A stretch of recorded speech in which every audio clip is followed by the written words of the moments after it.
Hello everybody and welcome back to another AP World Topic Review video.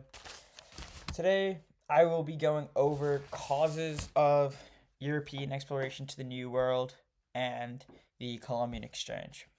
So to start, in the 1450, this time period that we'll be going over is the 1450 to 1750, and it is it's a time period in the world where the population grew exponentially. So a main cause of this was Europeans. And today we can see how powerful Europe is and how much of an influence they had on everything in America, lots of places in Europe, Asia, South America, Africa. So Europe really gains its power here. So first you have to look behind the motive. Why did Europeans take to sea? One, to escape religious intolerance. So the Europeans, they wanted to really spread Christianity throughout the whole world. So one of their motives behind every single exploration, every single conquest they did was to spread their religion, Christianity. They promised it. They promised glory or wealth.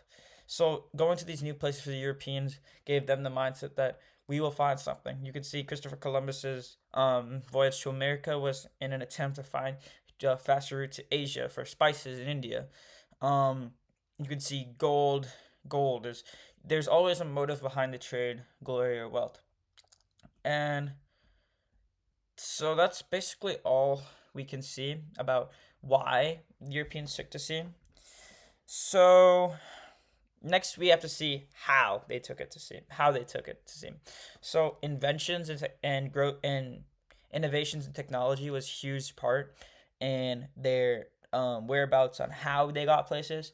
So we can see Europeans received tech through the Silk Roads and through Islam sub-Saharan routes. So we can see through the Silk Roads, a lot of information from Asia was transferred, much like a very important navigation system known as the compass, in which it would tell you what direction you're going. They developed lantern sails, gunpowder, in an attempt to better conquest, and an Islam device known as the astrolabe, which used stars to determine what place in the ocean they were. So all of that was key innovations in their exploration. Next, we can look at boats. And two boats that you're going to need to know, one from Portugal and one from Dutch, is the flute and the caravel. So Portuguese caravel was one of the first maneuverable ships. They were easy to navigate. They increased navigation like crazy for Portugal, and they were pretty cheap. Not as cheap and fast to build as the Dutch flute, and this gave the Dutch an edge against Europe. The flute was very important to the Dutch, and it was able to get them fast. It was able to get them places, and it didn't take that much money. You weren't pouring in millions and not millions, just lots of money that other European colonies put into this. So it was easily funded and easily accepted. So, with all that being said, we can see that one of the main routes that the Europeans took was to the Americas.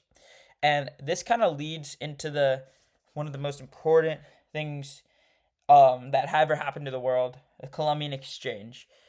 So America, which had indigenous people, was completely conquered. We can see everything in America is kind of based on European society. There are very few indigenous people left due to many diseases and killing and cruelty they faced. So, start the Columbian exchange is the exchange of diseases, ideas, food, and people between the Western and Eastern hemispheres, aka the New World and Eurasia. So this was, of course, going to be a battle. Once one person finds it, who the first person to find it was, accordingly, Christopher Columbus. He founded Jamestown in Virginia in America. That was the first colony in American history. But you can see how this is a recipe for competition, and how this will brew many conflicts. So to start with civilizations, a very important thing that separated the Spanish and Portuguese was in 1494 the Treaty of Tordesillas was signed, and this was a huge loss for the Portuguese as they didn't know what they were losing. But they signed it in order to avoid conflict, and this basically gave Spain the western hemisphere of the latitude in the middle, and Portugal the eastern. So really, the only colony that the Portuguese in the New World that they were able to conquest was Brazil. And we can see today that Brazil still has the impacts of Portuguese. They still speak Portuguese and have a lot of culture based on Portuguese. But besides from that, colonization, the Caribbean colonized by the Spanish, Mexico colonized by the Spanish, Brazil by the Portuguese again. New York, also known as New Amsterdam back then, was colonized by the Dutch, and this we can see that this is going to be a huge edge that the Dutch has over everybody. Finally, Virginia and Jamestown and everything I said was colonized by the British. So an important thing you're gonna have to know is that probably the biggest effect that came out of the Columbian Exchange was these diseases. And smallpox, measles, and influenza, three you're going to need to know, really just decimated the Native American population. And this was devastating for them. And the indigenous population fell by at least 50% within a country. And you can just see that it's just a huge loss for the indigenous people. These people coming to their land, giving them these diseases, and it must have not been well for them. But we can see that through crops and through goods and commodities, Americas gave the old world or Europe. They sent tobacco, vanilla, tomatoes, peppers, beans, and two main ones that you're probably going to need to know for your AP exam: potatoes and maize, also known as corn. So these really helped Europe grow population, and you could see exponential growth in Europe after these crops started coming in. And you can also see some effects that came out of it, like the Irish potato famine, but I'm not sure if you're going to need to know that.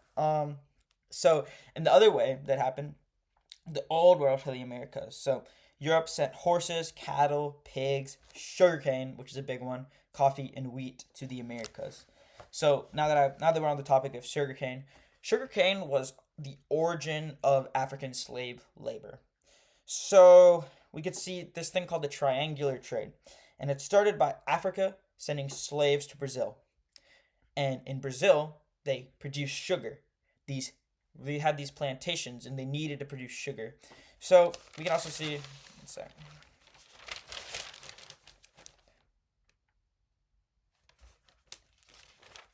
there's three systems that they use: the encanida system, hacienda system, and endangered system. So indentured service was a 7-year contract that the slaves had. Hacienda was just land ownership, and you work on the land as a plantation. And the Economia system was kind of just divided of indigenous people, and it didn't really have to do with land.